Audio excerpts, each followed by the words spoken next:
I thought this was non-existent, but I finally found the rarest version of Asphalt. For those of you that don't know, Asphalt 9 DX is a very elusive arcade game that I've had a lot of difficulty finding.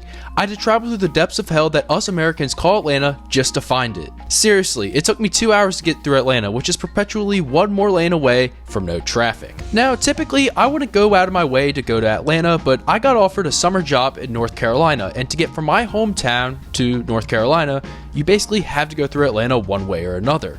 Now, I've been to North Carolina a couple times before, and I know that there's a Round 1 in Atlanta, but I've never really gotten around to visiting it. Round 1 is certainly impressive, and it's worth a 10-minute detour for me, especially after 6 hours of driving. However, I didn't know that there was Asphalt 9 there though, so it took me by surprise. Of course, this surprise was a welcome addition because I just stumbled upon the rarest version of Asphalt 9. I mean, sure, you could just play it on your phone or on your PC or on your Xbox or whatever, but it's just a really cool novelty to me because it's just so incredibly rare and it's just really interesting. At the end of the day, it's a game series that's pretty important to me, so of course it was worth a play. Now, of course I wanted to play the other racing games as well, but my first order of business was playing Asphalt 9 DX. And before we start the video, if you enjoy this kind of content, please consider subscribing. As you can see right here, this is how happy I will be if you subscribe. Now, first impression, it's pretty fun. It's Asphalt 9 at the end of the day, and it doesn't have any of the microtransactions. It's a fast-paced racing game with a lot of cool graphics and a lot of cool features, so what's not to love about it? While I do like some of the changes, I don't like some of the other changes. But at its core, it's a very fun game, at least in my opinion, that is.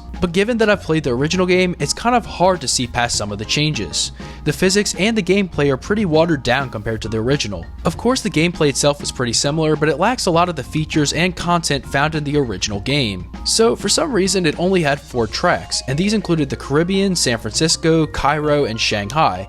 So of course, those are a decent mix of top speed oriented and twisty tracks, but that doesn't really excuse the lack of tracks in the game. On one hand, the lack of tracks simplifies your decision, but on the other hand, it takes away from the gameplay experience and makes the gameplay loop a bit repetitive. There were also only a handful of cars with a very limited selection. Given the limited selection, I think they should have chosen some more well-known and reputable car brands. I feel like this was a missed opportunity to add some other brands like Bugatti or Ferrari, for example. While it is true that some of these no-name brands add unique automotive designs to the catalog of cars in the game, I think it's more valuable to have name brands like Bugatti and Ferrari in the game rather than Resvani or Triton. Well, I think this is a missed opportunity. I don't really think it's a deal breaker because, well, the car is just a thing that you see on the screen some of the time.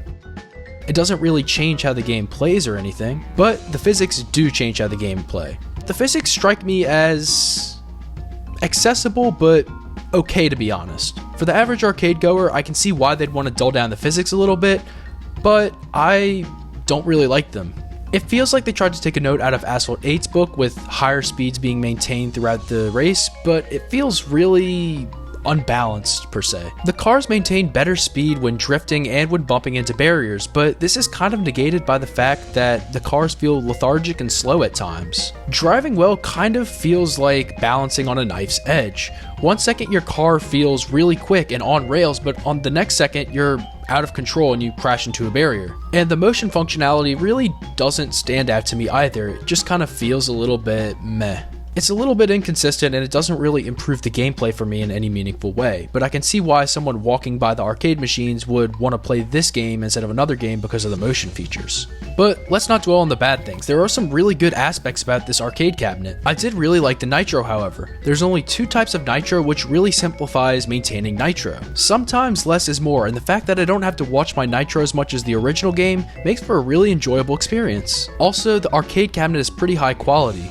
LED lights and motion might not be my favorite, but it definitely feels nice. It even has a seatbelt. Okay, so I just looked it up. It's $17,000 US, so it better be good. So as a summary, the arcade cabinet was really good, but it had a couple small issues. And even though it's not the best arcade game I've ever played, I still really like it. I know this thing is kind of niche and it might not interest a lot of people, but I really hope you all enjoyed the video. If you liked, like. If you disliked, dislike. If you enjoyed the video, subscribe or consider a membership. I'll see you all later. Take care.